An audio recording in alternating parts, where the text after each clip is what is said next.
আমি জনগণের সমস্যা নিয়ে আগামী 12 দিন কথা বলবো। কে কি বলেছে আমি কোনো উত্তর দিব না।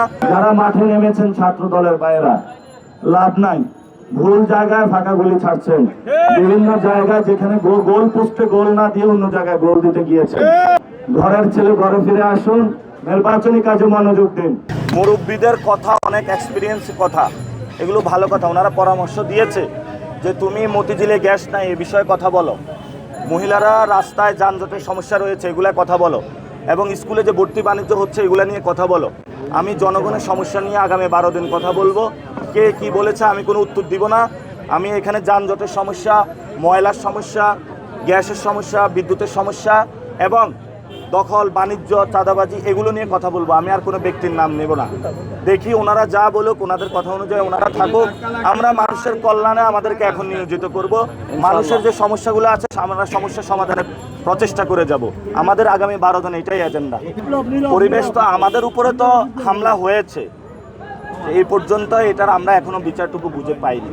এইটার কারণে আরো অনেকে হামলা চালিয়েছে, এরপরে কিন্তু একজনকে খুন করেছে তারা, এবং আজকে তারা মব সন্ত্রাস করছে পুরো বাংলাদেশে, তথ্য সন্ত্রাস সৃষ্টি করছে। তারা নির্বাচনে হারার ভয় এগুলা করছে। আমরা আশঙ্কা করি যে এই ধরনের দিন দিন তারা মানুষকে, জনতাকে উত্তেজিত করার চেষ্টা করবে। আমরা ধৈর্য ধারণ করব এবং ইলেকশন পর্যন্ত যাব।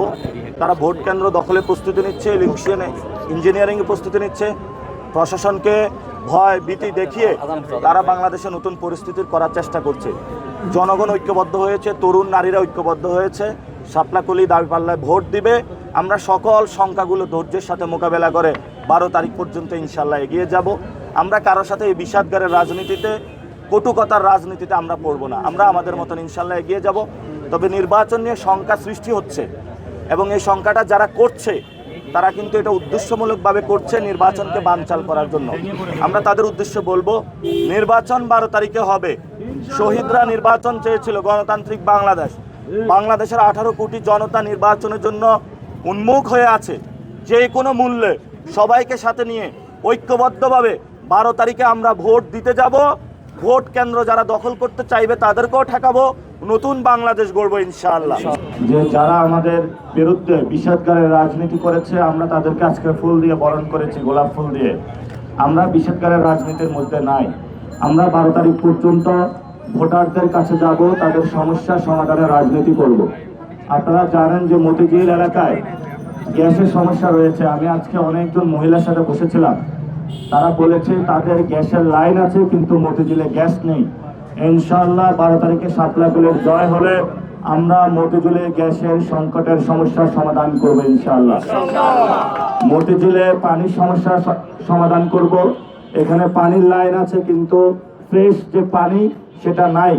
আমরা এই সংকট থেকে উত্তরণে ওয়াসাকে দায়বদ্ধতার জায়গায় নিয়ে এসে মতিঝিল এরিয়াতে আগামী 12 তারিখের পরে কোনো পানির সংকট থাকবে না ইনশাআল্লাহ। আপনারা জানেন মতিঝিল এলাকা এটা আমাদের একটা অর্থনৈতিক জোন।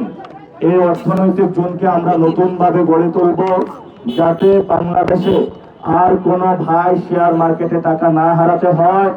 আমাদের ব্যাংকে যে টাকাগুলো গচ্ছিত রাখা হয় সেই টাকাগুলো যাতে ব্যাংক মালিকরা কোনো ঋণ খেলাপির কাছে দিয়ে আমাদের পকেটের টাকা কেটে না নেয়, সেই জন্য এই মতিঝিল জোনে আমরা ক্যাম্প বসাবো, যাতে মানুষকে সচেতনতা বৃদ্ধি করতে পারি। জনগণ যদি রায় দেয় তাহলে জনগণের উপরে বিশ্বাস করবেন। কোন রাষ্ট্রের সাথে আঘাত করে যদি ক্ষমতায় আসতে চান, এটা বাংলাদেশের মানুষ আর মানবে না। যদি কোনো এজেন্সির সাথে, কোন মিডিয়া কোম্পানির মালিকের সাথে আঘাত করে ক্ষমতায় আসতে চান, এটা বাংলাদেশের মানুষ আর হতে দিবে না। যারা মাঠে নেমেছেন ছাত্র দলের ভাইয়েরা, লাভ নাই, ভুল জায়গায় ফাঁকা গুলি ছাড়ছেন। বিভিন্ন জায়গায় যেখানে গোল পোস্টে গোল না দিয়ে অন্য জায়গায় গোল দিতে গিয়েছেন। সেজন্য তাদেরকে বলবো যে আসুন, ঘরে ফিরে আসুন, ঘরের ছেলে ঘরে ফিরে আসুন, নির্বাচনী কাজে মনোযোগ দিন।